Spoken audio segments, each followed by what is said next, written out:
নমস্কার বন্ধুরা, ইশায়েন মাম্মাস কিচেনে আমি সোনালি আপনাদের সবাইকে স্বাগত জানাচ্ছি।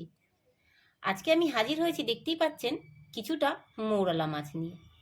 এই মৌরলা মাছ দিয়ে আমি আপনাদের আজকে বানিয়ে দেখাবো মৌরলা মাছের তেল ঝালের একটা রেসিপি। তো সবার প্রথমে কি করব, মাছটাকে একটু নুন হলুদ মাখিয়ে নেব।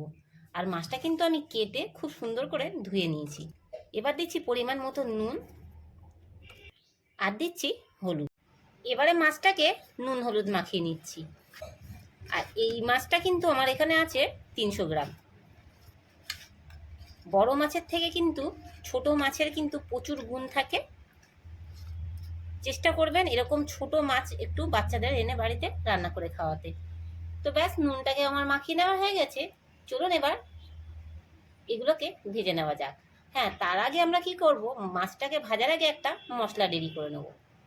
এখানে মশলার জন্য দিচ্ছি 1 চিলতে আদা কুচি, 4টে রসুন, 3টে কাঁচা লঙ্কা, আর দিয়ে দিচ্ছি একটা মাঝারি সাইজের টমেটো কুচি। আর এখানে ব্যবহার করব 1 চামচ জিরের গুঁড়ো। এই জিরের গুঁড়োটা কিন্তু আমি বাড়িতে একদম হালকা খোলায় ভেজে রেখে দিয়েছি, দিয়ে এটাকে একটু মিক্সিতে গুঁড়ো করে নিয়েছি। আর দিচ্ছি এখানে 1/2 চামচ মতন সর্ষে। এবার এই মশলার মধ্যে দিয়ে দিচ্ছি সামান্য পরিমাণে জল, দিয়ে ঢাকনাটাকে লাগিয়ে এর একটা মিহি পেস্ট আমরা তৈরি করে নেব। এখানে বেশ কিছুটা সর্ষের তেল দিয়েছি, তেলটা কিন্তু আমাদের গরম হয়ে গেছে। এবারে মাছগুলোকে দিয়ে ভালো করে ভেজে নেব। একটু উল্টে দিচ্ছি মাছগুলোকে।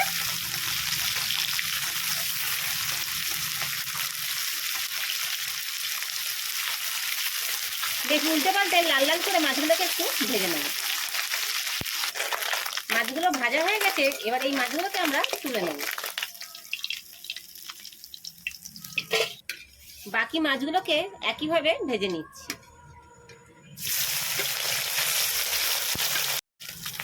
তো সব মাছ ভাজা হয়ে গেছে, এবার মাছগুলোকে আমরা তুলে নিচ্ছি। আবারও সামান্য একটু তেল দিয়ে দিচ্ছি। ফোড়নে দিচ্ছি কালো জিরে।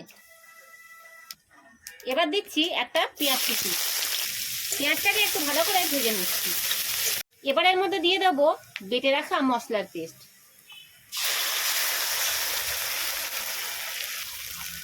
আর যেহেতু মিক্সার মেশিনে প্রচুর পরিমাণ মশলা লেগে আছে, এটাকে একটু ধুয়ে দেবো। এবারে এর মধ্যে দিয়ে দেবো হলুদ, কালারের জন্য কাশ্মীরি লঙ্কার গুঁড়ো, আর দিচ্ছি স্বাদ মতন নুন। আর আলুটাকে কিন্তু আমি ভাজবো না, আলুটাকে কি করছি এর মধ্যে দিয়ে দিচ্ছি। আর আলুগুলোকে ঠিক এইভাবে লম্বা লম্বা করে কেটে নিয়েছি। দিয়ে মশলার সাথে আলুটাকে একটু ভালো করে কষিয়ে নেব। মোটামুটি দেখুন মশলাটাকে কষানো হয়েছে। এবারে মিক্সার মেশিনে যে মশলা লেগেছিল সেটা ধুয়ে কিছুটা জল দিয়ে দিচ্ছি।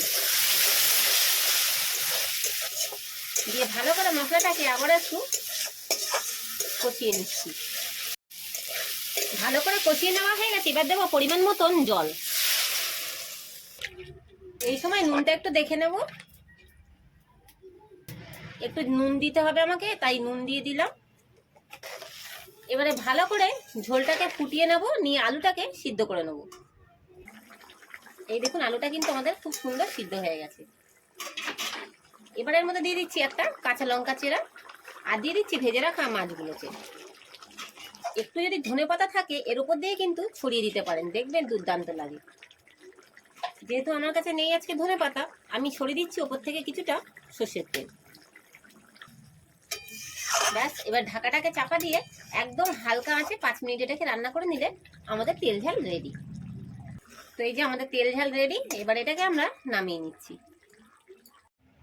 তো বন্ধুরা, কেমন লাগলো আজকের আমাদের এই মৌরলা মাছের তেল ঝাল, অবশ্যই কমেন্ট করে জানাবেন। আর যদি আমাদের রেসিপি ভালো লাগে তো একটি লাইক এবং শেয়ার করে দেবেন। আর কমেন্ট করে জানাবেন যে আমাদের রেসিপিগুলো আপনাদের কেমন লাগছে। তো আজকের মতন এতটুকু, আবারও দেখা হবে নতুন কোনো রেসিপি নিয়ে। ততক্ষণ সবাই সুস্থ থাকবেন, ভালো থাকবেন। ধন্যবাদ।